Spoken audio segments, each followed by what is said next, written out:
The text came in at 11:47 p.m. 3 words: do not come home. No punctuation, no explanation, no follow-up. And then nothing. 4 days of nothing. By the time anyone found what was left inside that house, the forensics team had a name for what they saw. They called it a staging. A very careful, very deliberate staging. Like someone had arranged the scene the way a director arranges a set, every object in its place, every detail chosen. The problem was, they could not figure out who the director was.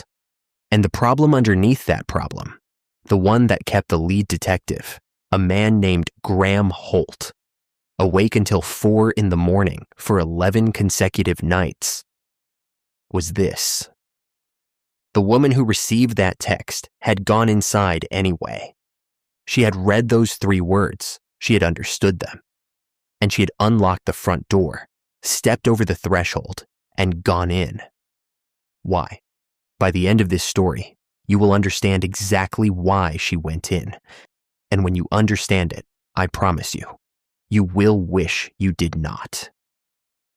Her name was Claire Ashworth, 31 years old, secondary school English teacher at Merseyvale Academy in Stockport, Greater Manchester.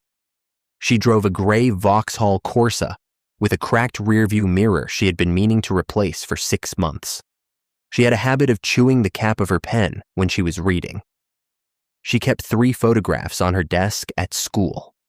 One of her mother, one of her dog, a terrier named Biscuit, and one of her and Daniel on a beach in Cornwall, both of them laughing, both of them mid-sentence, the kind of photo where nobody is posing because nobody saw the camera coming. Daniel Marsh, 34, her partner of 6 years. They had moved into the house on Fernlea Avenue, Cheadle, in September of 2021. Semi-detached, pale brick, bay window in the front room with a radiator underneath it that leaked slightly and left a rust-colored stain on the skirting board that Daniel kept promising to fix. He had not fixed it by the time Claire received that text. He would never fix it. Now go back to before any of this. Go back 14 months before that text was sent, because that is where the story actually begins. Not in the dark, not with a body, but in a supermarket car park in Cheadle at 2:30 on a Tuesday afternoon in October. Claire is sitting in her Corsa with the engine off. She has been sitting there for 22 minutes. The shopping is in the boot. A bag of frozen peas is defrosting. She has her phone in both hands, and she is reading the same message for the 4th time. The message is not from Daniel. It is from a woman named Helen Price. Helen is a colleague of Daniel's. She works in the accounts department at a logistics firm in Salford, where Daniel has been an operations manager for 3 years.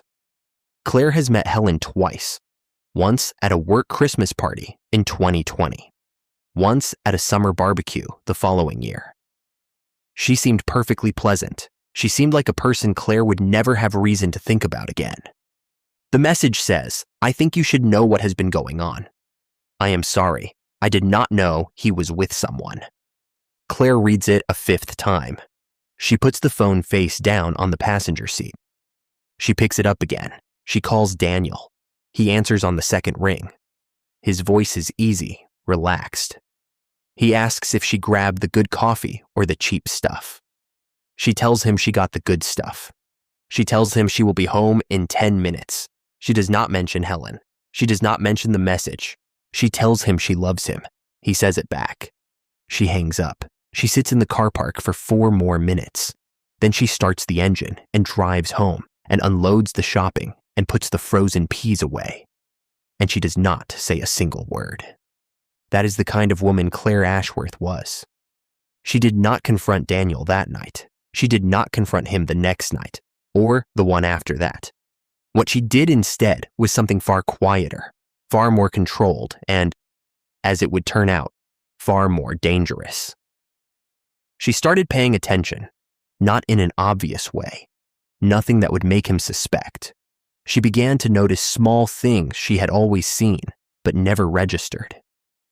The way he angled his phone slightly away from her when he was sitting on the sofa. The way he would take calls in the kitchen when he was supposedly just getting a glass of water. The way his patterns had shifted, home a bit later, up a bit earlier, showering at unusual times. She said nothing. She cataloged everything. 6 weeks in, she found a receipt in the pocket of his good jacket, the navy one he wore when he wanted to make an effort. A restaurant in the Northern Quarter, Manchester. A Tuesday night. She had been at a parents' evening that Tuesday. The receipt was for 2. She took a photograph of it on her phone, put it back in the pocket, hung the jacket up. She was building something, though she could not yet name what it was. Here is the thing that Graham Holt could not reconcile. The thing that sat in the back of his mind like a splinter you can feel, but cannot quite grip. If Claire had been quietly gathering evidence for 14 months, if she had been watching and documenting and photographing and waiting, then why, when it all finally broke open, did it break the way it did? Why did it end on Fernley Avenue on a Thursday night in December? And why, of all the things Claire Ashworth was, did nobody who knew her, not her mother, not her colleagues, not her closest friend, a woman named Sophie Whitfield, who had known Claire since they were 15 years old? Why did none of them see it coming? Sophie said afterward in her statement at Stockport Police Station. I thought she was fine. She seemed fine. She always seemed fine. 3 months before that final night, Daniel ended the affair. He ended it abruptly, completely, and without any apparent attempt to manage the fallout. He told Helen in a car park, not the same car park, a different one, the one behind the Salford office, that it was over, that he had made a serious mistake, that he needed to focus on his relationship with Claire. Helen did not take it quietly. She sent messages. She called. She showed up at the office twice in 1 week. Her manager eventually had a conversation with her about professional conduct. Daniel told Claire none of this. He had decided that the affair was finished, that Claire did not know and would never know, and that the correct course of action was to simply move forward. He began making more effort. Dinners out, a weekend in the Lake District, the kind of gestures that, if you did not know what they were compensating for, would look like love. Claire went on every date. She enjoyed the Lake District. She smiled. She laughed at his jokes. She was, by all external measurement, happy. She also, during this period, spent 3 evenings going through every phone bill, every bank statement, every email account she could access. She found enough, more than enough. She knew everything. She had known for over a year. Now here is the part nobody has been able to explain. Not Graham Holt, not the family liaison officer, not the court-appointed psychologist who spent 6 weeks reviewing the case. On the evening of December 9th, 2022, Daniel Marsh sent Claire Ashworth a text at 11:47 p.m. that said simply, "Do not come home." Claire was not far away. She had been at Sophie's house in Heaton Moor. They had shared a bottle of wine, watched something on Netflix, the kind of ordinary evening friends have on ordinary evenings. She had left Sophie's at 11:30. She would have been 8 minutes from Fernley Avenue when the text arrived. She pulled over. She read it. And the question that defined the entire investigation, is this: what did she understand that text to mean? Because it could have meant one thing, a warning. I have done something. Do not come here. Or it could have meant something else entirely. Something that only makes sense when you know what Claire knew, when you understand who she was, when you have sat with the 14 months she had spent watching and waiting and saying nothing. What Graham Holt found when he and his team entered 14 Fernley Avenue, Cheadle, at 7:14 a.m. on December 13th, 4 days after that text, was this. The house was clean, immaculate actually, cleaner than a house normally is, the kind of clean that suggests effort, that suggests purpose. Daniel Marsh was in the back bedroom. He had been there for several days. The pathologist's initial assessment was that he had been dead between 70 and 90 hours. Claire Ashworth was not in the house. Her car was not on the street. Her phone had last pinged a mast on the A6 near Hazel Grove at 11:52 p.m. on December 9th, 5 minutes after the text, 3 miles from the house. After that, nothing. No signal. No trace. Here is what the investigation reconstructed over the following weeks, piece by piece, the way you might reconstruct a photograph that someone has cut into 30 pieces and scattered across a floor. Claire had not gone straight to the house after pulling over. She had driven to a 24-hour Tesco on the A6, paid cash she had been withdrawing in small amounts over several weeks, and purchased 3 specific items. The CCTV footage showed her. She looked calm. She was wearing a dark coat, and her hair was pulled back. She checked her phone once while she was in the queue. She did not look distressed. She did not look frightened. She looked like a woman who knew exactly what she was about to do. She arrived at Fernley Avenue at 12:31 a.m. A neighbor's doorbell camera caught her car pulling up.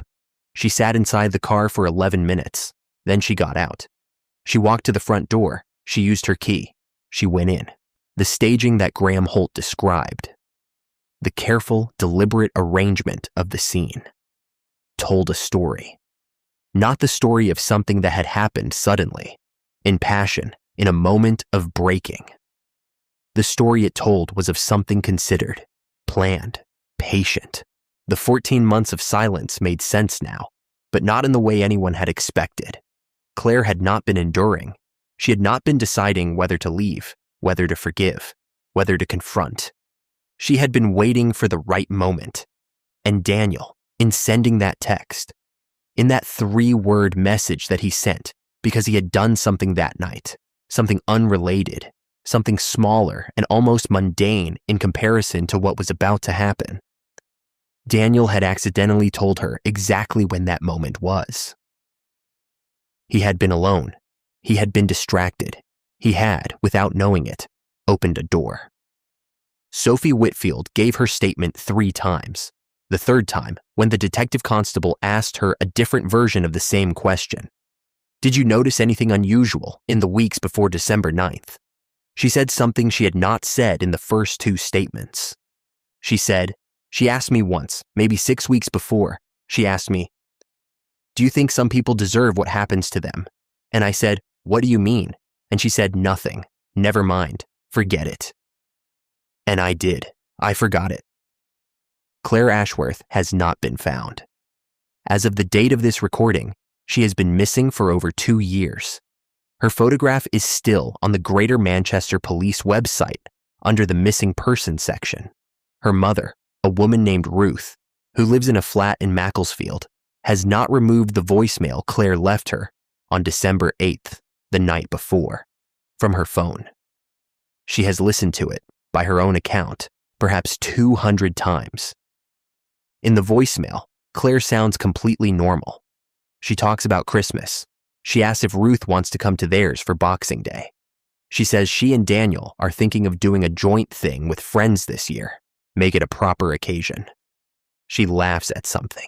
It is not clear what. She says, right, I had better go. I love you. Speak soon.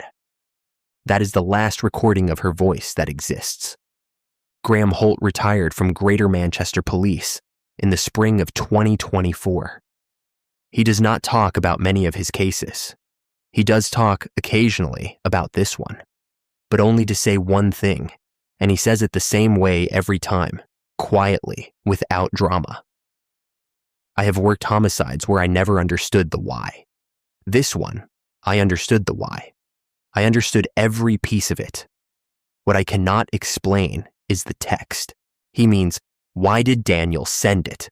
What had he done that night, before Claire arrived, that made him send those 3 words to the woman he had been deceiving for over a year?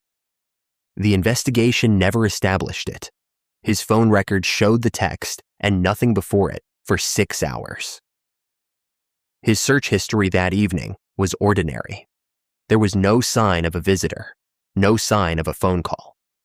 Just a man alone in his house who looked at his phone at 11:47 p.m. and typed 3 words to his partner. Do not come home, as though he knew. As though, on some level, he could not name and would never have the chance to explain.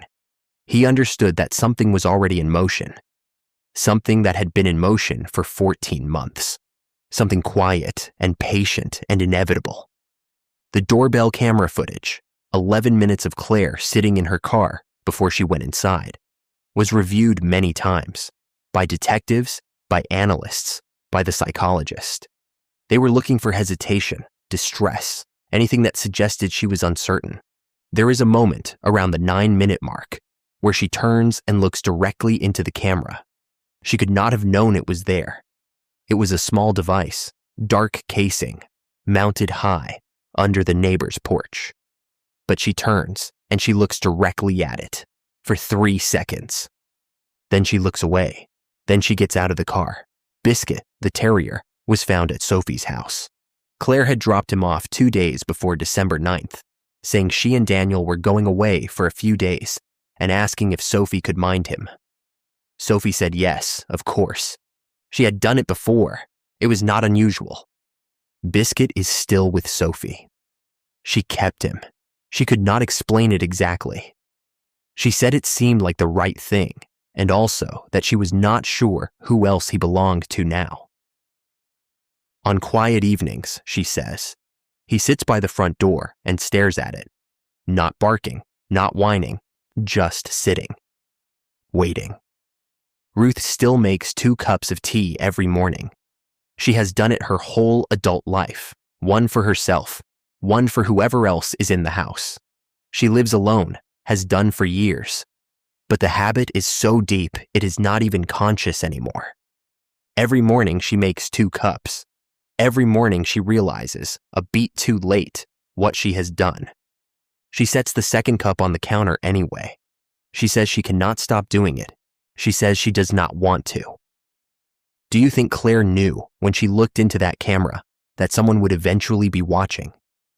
Do you think she meant for someone to see her face, composed, clear-eyed, completely certain, in that last moment before she walked through her own front door? Or do you think she simply looked up, by chance, at the dark, and just for a second, just for 3 seconds, looked back?